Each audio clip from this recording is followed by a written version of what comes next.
जय हिंद बच्चों, जय हिंद दोस्तों। आप सभी का हमारे YouTube चैनल पर हार्दिक स्वागत है। बच्चों, आज हम पाठ 2 अम्ल, सारक और लवण पाठ में जितनी भी रासायनिक अभिक्रियाएं हैं उन सभी अभिक्रियाओं को एक साथ एक ही वीडियो में कंप्लीट करते हैं। तो बच्चों, अगर चैनल को सब्सक्राइब नहीं किया है तो चैनल को सब्सक्राइब कर लीजिए ताकि जो भी नई वीडियो आएगी वो सबसे पहले आपके पास पहुंचे। तो बच्चों, चलिए अपन बात करते हैं पहले धातुओं की अम्लों के साथ में अभिक्रिया। धातुओं की अम्लों के साथ में अभिक्रिया बच्चों, जैसे तनु अम्ल होते हैं, जैसे तनु HCl है, तनु H2SO4 है, इनकी निश्चित अधिक क्रियाशील धातुओं से अभिक्रिया करवाते हैं तो लवण और हाइड्रोजन बनता है, जिसकी अपन ने पहले वीडियो में भी बात कर ली थी कि अम्ल की धातुओं के साथ में अभिक्रिया करवाते हैं, अर्थात अम्ल प्लस धातु अभिक्रिया करके लवण प्लस हाइड्रोजन बनाते हैं बच्चों। लवण प्लस हाइड्रोजन गैस बनती है, जिसकी अपन ने पिछले वीडियो में बात की थी एक जिंक और सल्फ्यूरिक अम्ल की, Zn और H2SO4, ये सल्फ्यूरिक अम्ल है, इनकी अभिक्रिया करवाते हैं तो जिंक हाइड्रोजन से अधिक क्रियाशील होने की वजह से ये जिंक हाइड्रोजन को यहां से विस्थापित कर देता है और इसको हटा देता है और क्या बन जाता है ZnSO4, और विस्थापित कौन हुआ? हाइड्रोजन। कहने का मतलब यहाँ पर हाइड्रोजन गैस बनती है। जो हाइड्रोजन है ये जिंक है, ये जिंक यहाँ से हाइड्रोजन को क्या करता है? विस्थापित कर देता है, हटा देता है। अब बच्चों, आपको ये भी पता होना चाहिए, जो 9th क्लास में अपने पढ़ा था कि Zn है, ये SO4 है। Zn किसका होता है? प्लस का होता है, इसकी प्लस संयोजकता 1 होती है और SO4 की संयोजकता माइनस होती है। तो प्लस माइनस मिलकर के ये क्या बना देंगे? ZnSO4 बना देंगे। चलिए बच्चों, दूसरी अभिक्रिया देखो। जैसे अपन बात कर ले magnesium, Mg plus HCl, magnesium है, ये हाइड्रोक्लोरिक अम्ल है, इनकी अभिक्रिया करवाते हैं तो यहां पर देखो यह मैग्नीशियम हाइड्रोजन से अधिक क्रियाशील है तो मैग्नीशियम हाइड्रोजन को विस्थापित कर देगा। या बच्चों, हमने ये भी पढ़ा था कि मैग्नीशियम जो होता है इसकी संयोजकता +2 होती है और क्लोरीन की कितनी होती है? -1 होती है। तो ये जो बनता है इसमें हाइड्रोजन बनता है, तो पहले आप इसको हाइड्रोजन को लिख दो, बाकी क्या है? MgCl मतलब मैग्नीशियम क्लोराइड है। बच्चों ध्यान दीजिए, यहाँ पर आप अभिक्रिया संतुलित नहीं है, तो संतुलित नहीं है तो संतुलित करने के लिए यहाँ पर हाइड्रोजन 2 है तो यहाँ पर हाइड्रोजन 1 है, और हाइड्रोजन 2 करने के लिए हम यहाँ पर 2 लगाएंगे, यहाँ 2 लगाएंगे तो हाइड्रोजन भी 2 हो गए बच्चों और क्लोरीन भी 2 हो गए। तो यहाँ पर Cl भी कितने हो गए? 2 हो गए। तो यहाँ पर अपन Cl के भी कितने लगा देंगे? 2 लगा देंगे। मैंने आपको यहाँ पर भी ये भी बताया था कि मैग्नीशियम की संयोजकता 2 होती है और क्लोरीन की 1 होती है। बच्चों आपने 9th क्लास में पढ़ा था, ये मैं तत्व का नाम लिखता हूँ, मैग्नीशियम, इसकी संयोजकता 2 है, ये क्लोरीन है, इसकी संयोजकता 1 है। आपने 9th क्लास में देखा होगा, अपन इनको क्रॉस करवाते हैं इस प्रकार से। तो हम देखते हैं कि मैग्नीशियम देखो यहाँ पर कितना है बच्चों? मैग्नीशियम देखो कितना है? 1, तो मैग्नीशियम 1 लिखा हुआ है। और क्लोरीन देखो, क्लोरीन कितने आ रहे हैं? 2, तो क्लोरीन यहाँ पर 2 लिख दिया अपन ने। तो इस प्रकार से ये अभिक्रियाएं होती है। कोई आपको डाउट नहीं होना चाहिए, जो भी डाउट हो है उनको क्लियर करना चाहिए आपको। तो ये मैग्नीशियम 1 हो गया, क्लोरीन 2 हो गया, तो ये MgCl2 हो गया।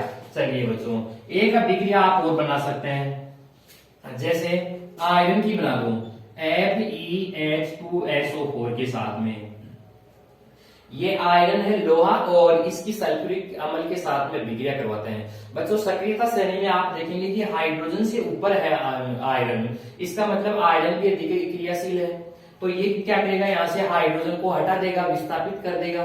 तो किस प्रकार से होगी ये अभिक्रिया?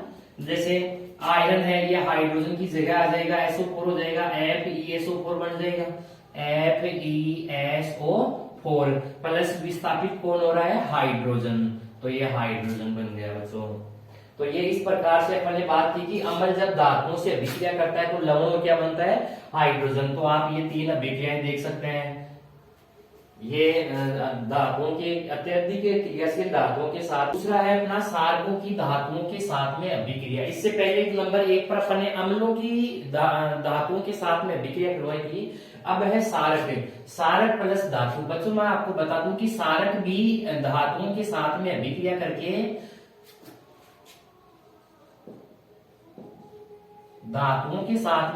करके ये भी लवण और क्या बनाता है? हाइड्रोजन बनाता है। लेकिन यहां पर ध्यान दीजिए, सारक जो होते हैं ये निश्चित धातु, कुछ धातुएं, कुछ धातुएं जैसे Sn टिन है, Zn जिंक है, Al एल्यूमिनियम है, ऐसी कुछ धातुएं होती हैं, ये इन धातुओं से अभिक्रिया करते हैं। लेकिन सारक कौन से? परबल सारक ही सिर्फ, परबल सारक। परबल सारक कुछ धातुएं जैसे Sn zinc, tin, zinc, aluminium, इनके साथ में अभिक्रिया करके क्या बनाते हैं? लवण और हाइड्रोजन गैस बनाते हैं। चलिए बच्चों देखो अभिक्रिया करवाते हैं। जैसे अपन ने जिंक लेते हैं, जिंक धातु। अब आप परबल सारक सोडियम हाइड्रोक्साइड भी ले सकते हैं, पोटेशियम हाइड्रोक्साइड भी ले सकते हैं, लिथियम हाइड्रोक्साइड भी ले सकते हैं। तो यहाँ पर जिंक जो है, मैं जिंक की NaOH के साथ में अभिक्रिया करवाता हूँ, सोडियम हाइड्रोक्साइड के साथ में अभिक्रिया। मैंने क्या कहा बच्चों, ये क्या बनाता है? लवण और जल बनता है। तो यहाँ पर ध्यान दीजिए, लवण की बात करते हैं तो यहाँ पर जो जिंक होता है, जिंक ऑक्सीजन से अभिक्रिया करके पहले ऑक्साइड बनाता है। जिंक ऑक्सीजन से अभिक्रिया करके क्या बनाता है? ऑक्साइड, अर्थात जिंक ऑक्साइड बनता है। फिर जिंक ऑक्साइड सोडियम धातु के साथ में अभिक्रिया करता है। जिंक ऑक्साइड अर्थात धातु ऑक्साइड धातु के साथ में यहाँ पर अभिक्रिया करता है, सोडियम के साथ में अभिक्रिया करता है, तो ये बनता है Na। किससे अभिक्रिया कर रहा है बच्चों? सोडियम सॉरी जिंक ऑक्साइड से कर रहा है, तो ZnO लिखता हूं मैं इसको। इतना होने के बाद में आगे लिखते हैं इसको, क्या बनता है? हाइड्रोजन गैस बनता है बच्चों। ये H2 लिख दिया मैंने। अब बच्चों आप ये देखिए, H2 जो है ये यहाँ पर 2 है, लेकिन यहाँ पर 1 ही है। तो इसको 2 करने के लिए मैं यहाँ पर कितने लगाता हूँ? 2 लगा देता हूँ। अब आप यहाँ देखेंगे कि सोडियम हाइड्रोक्साइड, सोडियम भी 2 हो गए, ऑक्सीजन भी 2 हो गए और हाइड्रोजन भी 2 हो गए। लेकिन इधर तो सब एक एक ही है, सोडियम भी 1 है, ऑक्सीजन भी 1 है। तो अगर मैं यहाँ 2 लगाता हूँ, यहाँ 2 लगाता हूँ तो जिंक भी 2 हो जाते हैं, जबकि अपने को जिंक 1 ही चाहिए होता है। तो अपन सोडियम को 2 करते हैं, तो सोडियम के यहाँ 2 लगा देंगे, और ऑक्सीजन 2 है तो ऑक्सीजन के भी यहाँ पर कितने लगा देते हैं? 2 लगा देते हैं, और ये बन जाता है बच्चों सोडियम जिंकेट। सोडियम जिंकेट, ये बन गया सोडियम जिंकेट, और हाइड्रोजन बनता है। इसी प्रकार से आप बच्चों टिन की करवा सकते हैं, जैसे Sn plus NaOH, sodium hydroxide. इसकी अभिक्रिया करवाएंगे तो वही बनेगा। पहले यहाँ पर आप Sn की O से अभिक्रिया करवाओ ऑक्सीजन से, तो ये क्या बनेगा? SnO बनेगा, और फिर SnO की अभिक्रिया आप किससे करवा दो? सोडियम से करवा दो, तो ये बनेगा NaSnO बन जाएगा बच्चों। अब और क्या बनता है? हाइड्रोजन बनता है, तो हाइड्रोजन लिख दो, H2 लिख दो। अब यहाँ पर आप देखेंगे कि यहाँ हाइड्रोजन 2 है, लेकिन यहाँ पर हाइड्रोजन 1 ही है। तो यहाँ पर 2 करने के लिए अपन इसको यहाँ पर 2 लिखेंगे, यहाँ 2 लिखेंगे, तो सोडियम भी यहाँ पर 2 होंगे और ये भी 2 होंगे, ऑक्सीजन भी। तो इसको बोलते हैं सोडियम स्टेनाइट। ये बन गया अपना सोडियम स्टेनाइट। सोडियम स्टेनाइट प्लस क्या बन गया? हाइड्रोजन बन गया। इसी प्रकार से आप एल्यूमिनियम की करवा सकते हैं सोडियम हाइड्रोक्साइड के साथ में, या पोटेशियम हाइड्रोक्साइड के साथ में करवा सकते हैं। तो बच्चों ये अपन बात की 2 नंबर पर।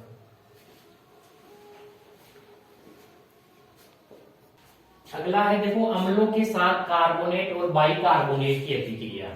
अम्लों के साथ बच्चों यहाँ पर आप एक शब्द और है धातु, धातु कार्बोनेट व धातु बाइकार्बोनेट या धातु हाइड्रोजन कार्बोनेटों की अभिक्रिया है अम्लों के साथ में।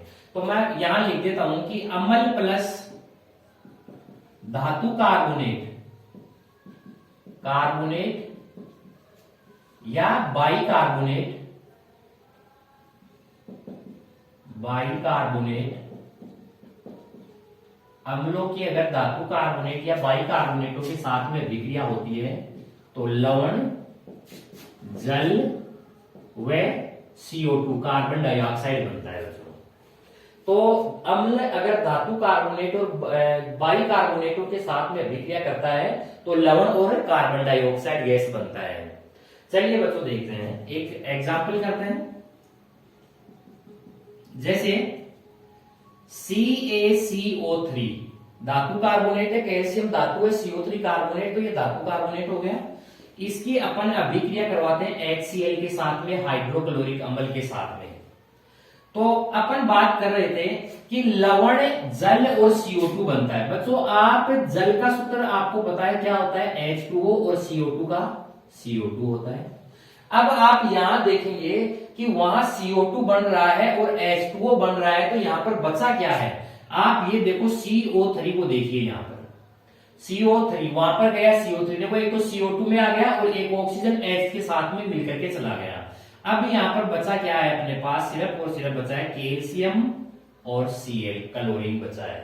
तो कैल्शियम क्लोरीन के साथ में अभिक्रिया करता है। बच्चों आपको पता है ना, कैल्शियम की संयोजकता 2 होती है, प्लस की, और Cl की माइनस होती है। तो जैसे यहां लिखते हैं, जैसे कैल्शियम की 2 है, क्लोरीन की 1 है, तो इनको ऐसे करवाते हैं ना, विपरीत करवाएंगे। तो ये देखो कैल्शियम कितना है, 1 है, तो यहाँ पर कैल्शियम 1 लिखेंगे। ये Cl कितने हैं, 2, तो यहाँ पर Cl 2 लिख देंगे। इस प्रकार से कर दोगे ना। चलिए, इस प्रकार से नहीं करोगे तो आपको को फिर ये संतुलित करना पड़ेगा। मैं मिटा देता हूँ वापस इसको यहाँ से। यहाँ देखिए आप क्या बचा है, Ca और Cl, तो हम लिख देंगे यहाँ पर CaCl। इतना हो गया। इतना होने के बाद में आप अभिक्रिया को संतुलित करना नहीं भूलें, संतुलित करना पड़ेगा अभिक्रिया को। क्यों करना पड़ेगा, क्योंकि यहाँ पर हाइड्रोजन 2 है और यहाँ पर हाइड्रोजन कितना है, 1 है। तो यहाँ पर हाइड्रोजन को 2 करने के लिए अपन 2 लगा देंगे इसके गुणा में, तो 2 हाइड्रोजन हो गए। तो क्लोरीन भी कितने हो गए बच्चों, 2 हो गए। तो क्लोरीन को 2 करने के लिए अपन यहाँ पर कितने लगा देंगे, 2 लगा देंगे। ये इस प्रकार से अभिक्रिया हो गई बच्चों। चलिए आगे देखते हैं, दूसरा एग्जाम्पल करते हैं। NaHCO3 plus HCl। आप ये देखेंगे इसमें NaCl से अभिक्रिया करेगा, आपको पता है क्या बनता है, NaCl बनता है बच्चों। तो NaCl बन गए, बाकी क्या बनेगा, जल, H2O प्लस CO2 बनता है। सेम बाकी इसी प्रकार से बन जाएगा ये। जैसे Na2CO3 सोडियम कार्बोनेट की अगर अपन अम्ल के साथ में अभिक्रिया करवाते हैं तो भी इसमें क्या बनता है, जल, जल का सूत्र H2O और CO2 कार्बन डाइऑक्साइड। अब यहां देखेंगे आप, Na किससे अभिक्रिया करेगा, Cl से, तो क्या बनेगा यहाँ पर, NaCl बनेगा। NaCl बनेगा। तो अब यहाँ पर आप देखेंगे सोडियम कितने हैं, 2, हाइड्रोजन यहाँ पर 1 है, हाँ यहाँ पर हाइड्रोजन 2 है, तो हाइड्रोजनों को भी 2 करने के लिए अपन यहाँ पर इसके गुणा में 2 लगा देंगे। अब सोडियम भी 2 हो गए, क्लोरीन भी 2 हो गए, तो इन दोनों से पहले अपन यहाँ पर कितने लगा देंगे, 2 लगा देंगे। इस प्रकार से अम्लों की धातु कार्बोनेट और बाइकार्बोनेटों के साथ में अभिक्रिया करवाते हैं तो लवण, जल और कार्बन डाइऑक्साइड बनता है। जैसे यहाँ पर लवण के रूप में कैल्शियम क्लोराइड बना है, यहाँ पर सोडियम क्लोराइड बना है, यहाँ पर सोडियम क्लोराइड बना है।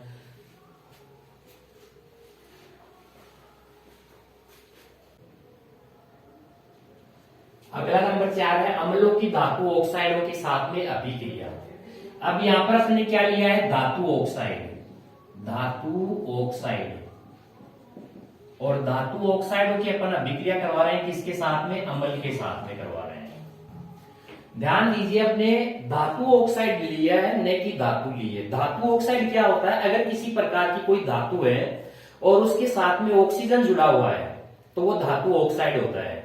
जैसे MgO, आप ऐसे मानिए जैसे MgO मैग्नीशियम ऑक्साइड है, ये धातु ऑक्साइड हो गया। इसके अलावा जैसे ZnO है, ये जिंक ऑक्साइड हो गया। इसके अलावा जैसे CaO है, ये कैल्शियम ऑक्साइड हो गया। मतलब धातुओं के बाद में अगर O जुड़ा हुआ है तो वो धातु ऑक्साइड होते हैं। इनकी अम्लों के साथ में अभिक्रिया करवाते हैं तो लवण प्लस जल बनता है, लवण प्लस जल। अब एक चीज और ध्यान दीजिए, यहाँ पर आप लवण प्लस जल एक सारक और अम्लों की अभिक्रिया से भी बनता है। जब अम्ल और सारक आपस में अभिक्रिया करते हैं, अम्ल और सारकों को मिलाया जाता है या उनकी अभिक्रिया करवाई जाती है तो भी लवण और जल बनता है। तो चलिए देखो, यहाँ पर अपन करवाते हैं अम्लों के साथ में अभिक्रिया। जैसे मान लीजिए अपन इसके साथ में अभिक्रिया करवाते हैं H2SO4 के साथ, H2SO4, ये सल्फ्यूरिक अम्ल है, इसमें अपन अभिक्रिया करवाते हैं। अब मैंने क्या कहा है, लवण और क्या बनता है, जल बनता है। बच्चों आप यहां से देखिए धातु Mg और ये क्या है SO4, तो ये क्या बन जाएगा MgSO4, मतलब magnesium sulphate, MgSO4। SO4 plus क्या बनता है जल। जल कैसे बना, यहाँ पर H2 है और यहाँ पे क्या है O, तो H2 और O ये दोनों मिलकर के क्या बना देते हैं, H2O बना देते हैं, अर्थात ये क्या बन गया, जल बन गया, ये मैग्नीशियम सल्फेट बन गया। इसी प्रकार से जैसे इसकी अभिक्रिया करवाते हैं अपन HNO3 के साथ में नाइट्रिक अम्ल, नाइट्रिक अम्ल की जिंक ऑक्साइड के साथ में अभिक्रिया करवाएंगे तो जिंक नाइट्रेट से अभिक्रिया करेगा तो जिंक नाइट्रेट बन जाएगा, ZnNO3 बन गया। अच्छा, दूसरी बात आप यहां देखो, ये क्या है O और ये क्या है H, H और O मिलकर के क्या बनाते हैं H2O। बच्चों ध्यान दीजिए, यहाँ पर H2O लिखा है मैंने, यहाँ पर सिर्फ H है, तो इसको दो करने के लिए अपन यहाँ पर कितने लगा देंगे, दो लगा देंगे। यहाँ दो लगाएंगे तो अब ये नाइट्रेट भी दो हो गए, तो नाइट्रेट को अपन ब्रैकेट में बंद करके इसके बाहर कितने लगा देंगे, दो लगा देंगे। अगली अभिक्रिया कैल्शियम ऑक्साइड की है, तो आप इसकी अभिक्रिया HCl के साथ में करवा दो। HCl के साथ में अभिक्रिया करेगा, कैल्शियम की आपको पता है बच्चों प्लस ये दो होती है संयोजकता इसकी, Cl की -1 होती है, तो ये इससे अभिक्रिया करेगा और ये H और O मिलकर के क्या बना देंगे, H2O बना देंगे, तो ये बना H2O। और कैल्शियम किसके साथ में अभिक्रिया करेगा, यहाँ पर Cl के साथ में करेगा, तो ये क्या बनेगा, CaCl। जबकि अभिक्रिया संतुलित नहीं है, मैंने आपको बताया था दो तरीके बताए, आप या तो संतुलित कर दो और या अगर संतुलित नहीं करते हैं तो आप इनकी संयोजकता लिखो। जैसे कैल्शियम की संयोजकता 2 होती है, क्लोरीन की संयोजकता 1 होती है, तो आप इनको विपरीत उल्टा कोस करवा दो ऐसे, तो आप देखेंगे यहाँ पर कैल्शियम देखो कितने हैं, कैल्शियम 1 है और Cl कितने हैं, 2 है, तो Cl 2 है, तो आप यहाँ पर Cl के कितने लगाओ, 2 लगा दो। ठीक है बच्चों, अब अभिक्रिया संतुलित नहीं है तो यहाँ पर आप इस हाइड्रोजन के भी कितने लगा दो, 2 लगा दो। ये इस प्रकार से धातु ऑक्साइडों के अम्लों के साथ में अभिक्रिया होती है तो ये लवण और क्या बनता है, जल बनता है। बच्चों आपको मैं एक और बात बता दूं यहीं पे कि धातु ऑक्साइडों की जो प्रकृति होती है वो सारीय होती है। धातु ऑक्साइडों की प्रकृति कैसी होती है, सारीय होती है, भूल जाना मत बच्चों आप। अगला है नंबर 5, सारक के साथ अधात्विक ऑक्साइडों की प्रकृति। अब यहाँ पर पहले क्या था, अम्लों की धात्विक ऑक्साइडों के साथ में, अब यहाँ पर सारक है और धात्विक ऑक्साइड नहीं है, अधात्विक ऑक्साइड है।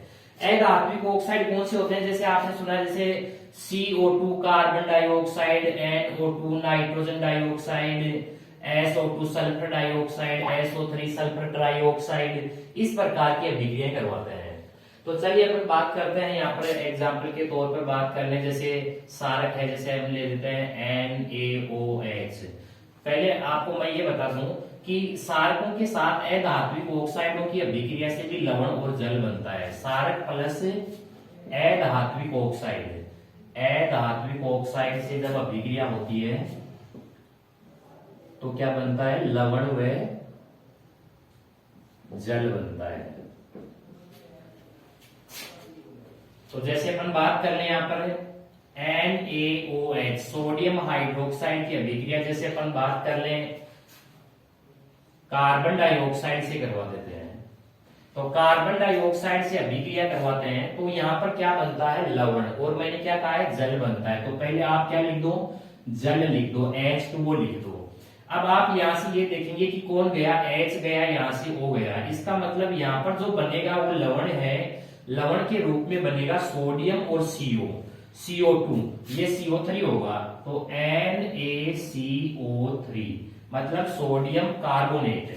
अब यहाँ देखेंगे आप कि इधर हाइड्रोजन 2 है जबकि इधर हाइड्रोजन 1 है, तो हाइड्रोजन को 2 करने के लिए अपन यहाँ पर कितने लगाएंगे, 2 लगाएंगे। तो 2 लगाएंगे तो यहाँ पर सोडियम कितने हो जाते हैं, 2 हो जाते हैं, तो यहाँ पर सोडियम को 2 करने के लिए अपन यहाँ पर कितने लिख देंगे, 2 लिख देंगे। इसी प्रकार से जैसे पोटेशियम हाइड्रोक्साइड की अभिक्रिया करवा दो आप, जैसे SO3 से करवा दो, सल्फर ट्राइऑक्साइड से करवा दो, तो सल्फर ट्राइऑक्साइड से अभिक्रिया करवाएंगे तो आप देखेंगे कि यहाँ से एक ऑक्सीजन और ये हाइड्रोजन, ये तो निकल करके क्या बनाएंगे, जल। तो जल का सूत्र क्या होता है बच्चों, H2O। बाकी जो आप देखेंगे यहाँ पर ये पोटेशियम है और ये SO2 है, यहाँ पर ये ऑक्सीजन से अभी हाइड्रोजन के पास चला गया है, तो यहाँ देखेंगे आप यहाँ पर SO2 है, एक ऑक्सीजन ये रहा तो ये SO3 बन जाता है, तो SO3 बन जाता है बच्चों। लेकिन यहाँ पर हाइड्रोजन देखो कितने हैं, 1 है, जबकि यहाँ पर हाइड्रोजन कितने हैं, 2, तो यहाँ पर हाइड्रोजन को 2 करने के लिए अपन यहाँ पर कितने लगा देंगे, 2 लगाएंगे, 2 लगाएंगे तो अब यहाँ पर ऑक्सीजन 2 हो गए और 2 ऑक्सीजन पहले यहां से फिर कितने हो गए 4, अर्थात SO4 हो गया। SO4 किसके साथ में अभिक्रिया करेगा, पोटेशियम के साथ में अभिक्रिया करेगा, अर्थात पोटेशियम भी कितने हैं 2, तो ये क्या बन जाएगा K2SO4, अर्थात पोटेशियम सल्फेट प्लस जल बनता है।